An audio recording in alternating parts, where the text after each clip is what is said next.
The KBC Nightly News.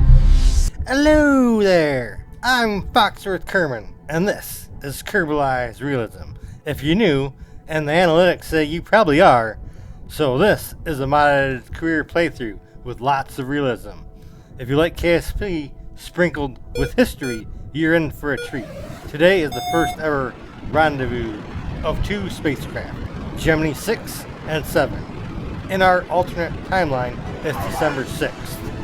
LDTV and Arnie Kerman launch in Sith 6 on a 14-day flight, in which Sith 5 will launch 10 days later on December 16th to meet up with them, after LK-19 is refurbished and Sith 5 rolled out. Sith 5 will consist of Lovell and Tim Kerman. Gemini 7 with Jim Lovell and Frank Borman launched December 4th, 1965, going for a record-breaking 14 days in orbit. Gemini 6 with Wally Schirra and Tom Stafford originally was supposed to launch in October and dock with the Gina target vehicle. It unfortunately had an engine failure, causing the rocket to explode.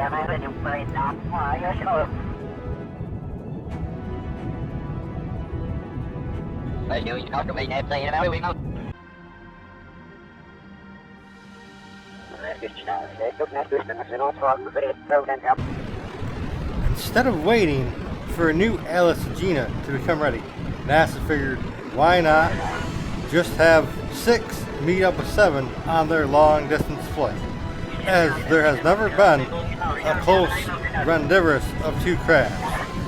The Soviets had twice sent simultaneous pairs of Vostok that established radio contact with each other. They had no ability to change their orbits though, only being able to come within a few kilometers of each other. Now we'll let NASA, Jim Lovell, and Frank Borman tell the story better than what I could. This is the waiting time, of course. We're standing by. We'll come back to you when we have additional information. This is Gemini Control, Houston.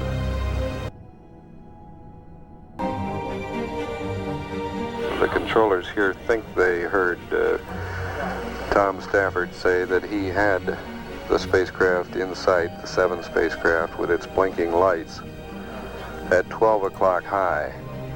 We have had no conversation via Tananarive at this point, and as Chris Kraft observed earlier, the ground has done all it can at this point through computations. It's all up to them now.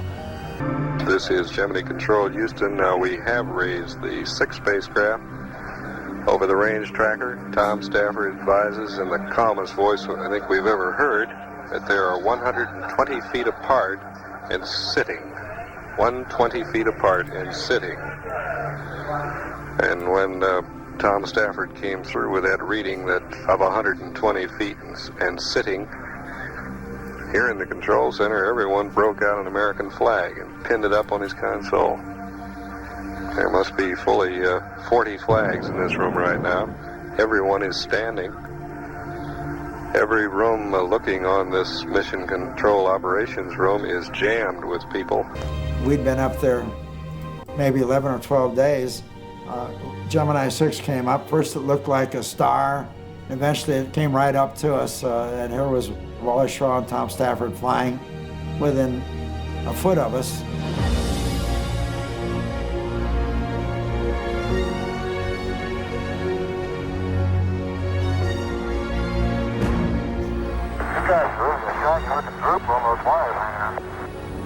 Where are they hanging from? Frank, it looks like it comes out at the separation plane. It might be the fiberglass. It's approximately 10 to 15 feet long. The separation plane from the booster, right? Affirmative. That's exactly where you have one,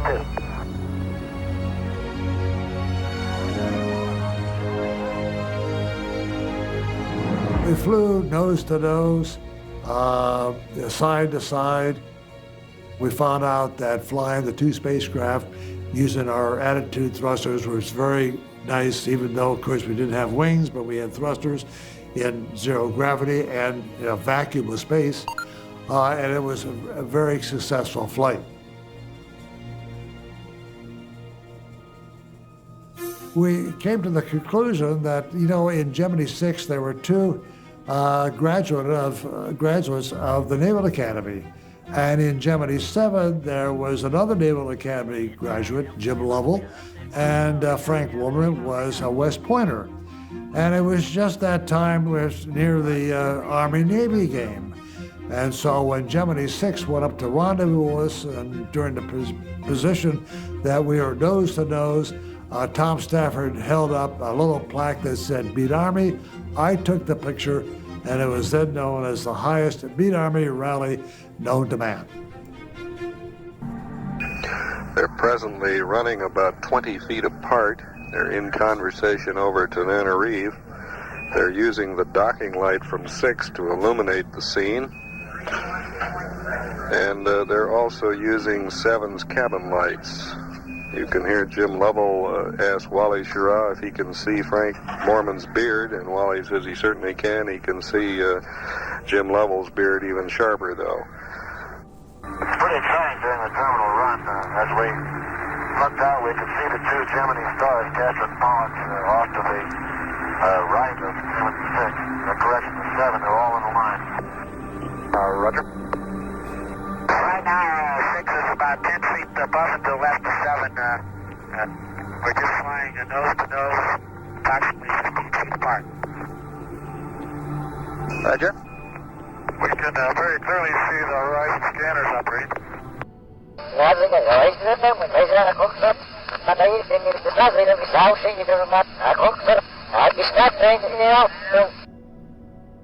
The walls were closing in. For nearly 2 weeks now, we've been beaming daily music up to our pilots, 2 for most of the time, 4 for the last 24 hours. This morning, the pilots got their revenge. Listen carefully now to the early part of the stateside pass when the Gemini 6 crew reversed the process. Gemini 7, Houston, did you call? Roger, just want to know if you're up on the air today. Roger. Roger, Houston and Gemini 7, this is Gemini 6. We have an object, looks like a satellite, going from north to south, probably in a polar orbit. He's in a very low trajectory, traveling from north to south, and has a very high fineness ratio. Looks like it might even be a bonus stick. It's very low, looks like maybe 1/300%. Stand by 190. Looks like he's trying to signal something.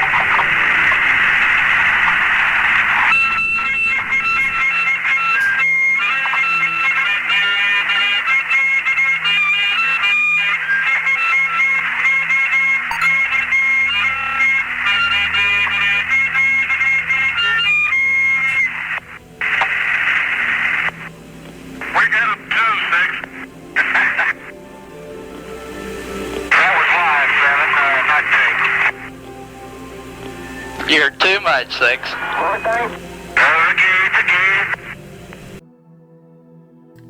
After all the fun and games, 7's fuel cells were starting to fail and time was running short.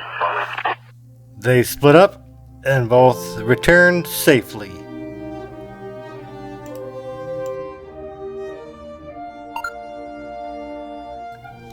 Oh, well, that shall bring this to an end. Make sure you slap that like button like a spacecraft hitting the atmosphere. Thank you for watching, and goodbye!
Charlie,